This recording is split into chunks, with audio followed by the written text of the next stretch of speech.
And now let's go to phase 2, which is let's assume that you want to go in and change an order that came in. So let's look at, I believe I placed that order for this coming Saturday. So we're going to go down to Rob Weinstein here on the 22-foot slide. And when I click on that, here, let me back up for just a second. If you didn't notice, I clicked these little green arrows. That opens up everything for the day. You can go to what we call a master sheet, assign drivers, or display contracts. I'd really recommend you do all of those in a different place. So I'd recommend skipping all of those for right now.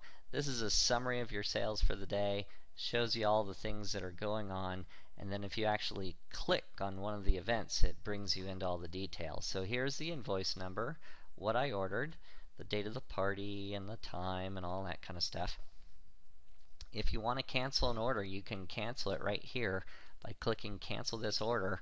And this is a little button that a lot of people are missing. This is allow rain check, and it's defaulted as yes. So make sure that if you don't want to give them their, if you want to hang on to their deposit, then you leave that checked. If you don't, if you're going to refund everything or you never took one, then deselect that, and you can put whatever notes you want and cancel it. I'm going to get out of this because I want to continue for a second, show you a couple more things. And we're going to go in, and if you roll over, it'll show you what these little icons mean. So this one means it'll show you the contract. So if you want to print off one copy of that contract and not the whole day, you can do it in here. Otherwise, I'd recommend printing your contracts out of the routing and scheduling area. Same thing with the directions. It'll pull up a quick map to where you're going. Once again, best if you use our routing program for that, but just in case you need a one-off, there it is. And this is the order information that I just showed you, and it's just the different sections and a way to skip there a little bit faster. So if we go to order information, this is what we ordered. If we click on this right here, we can change the date. We can change the time by clicking in here. We can add things by continue shopping, anything we want. Same thing with the customer info. This is also navigation up here. So if we want to just skip to the payment part, we can click finalize, go down here and say, okay, you're ready for that credit card number. You can add it in here. So this is a fast way to navigate, and where we were just a second ago is the exact same thing. Let me go back into here. And so when we're looking at these, those are the same pages that I just showed you.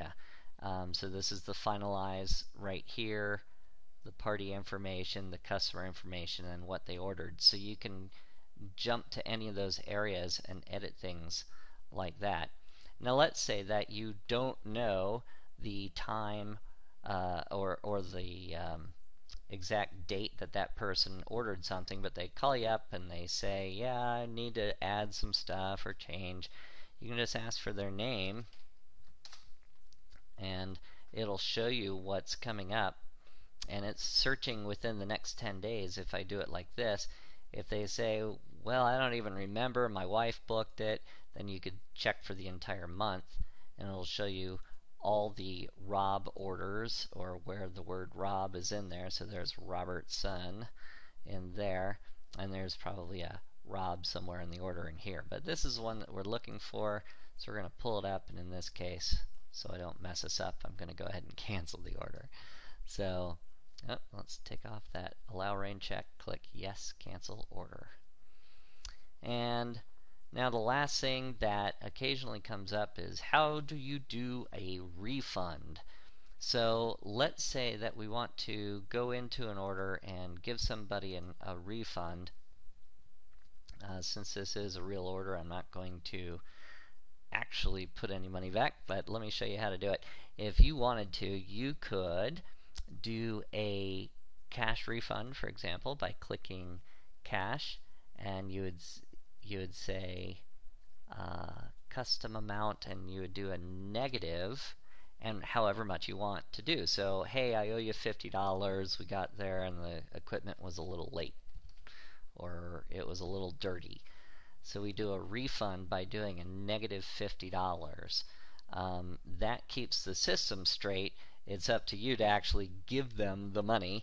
Same thing with credit card. The system, for security purposes, does not refund directly to their card.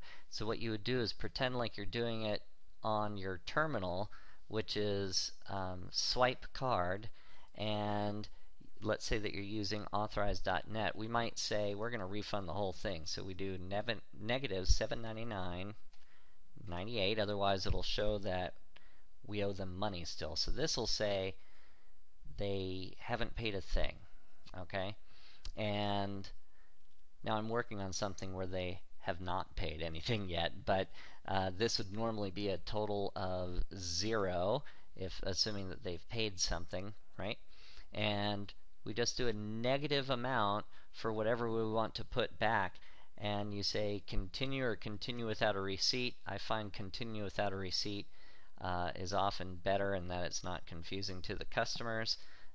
Your choice, because then I would go into my payment gateway, such as authorized.net or NPC Secure or PayPal Pro, whichever one you're using, and do the refund through your payment gateway. And that way, ERS is reflecting the reality that you actually gave some money back, and that way your accounts receivables stay where they belong. So hopefully that covers the basics on how to book an event, send a quote, and also how you can edit your events or process a refund. And of course, if you ever have any questions, you can always go into this Help and Information Center. We are adding more and more training videos just like this one, and we have a user forum within there as well. So check them out, and we'll see you on the next video.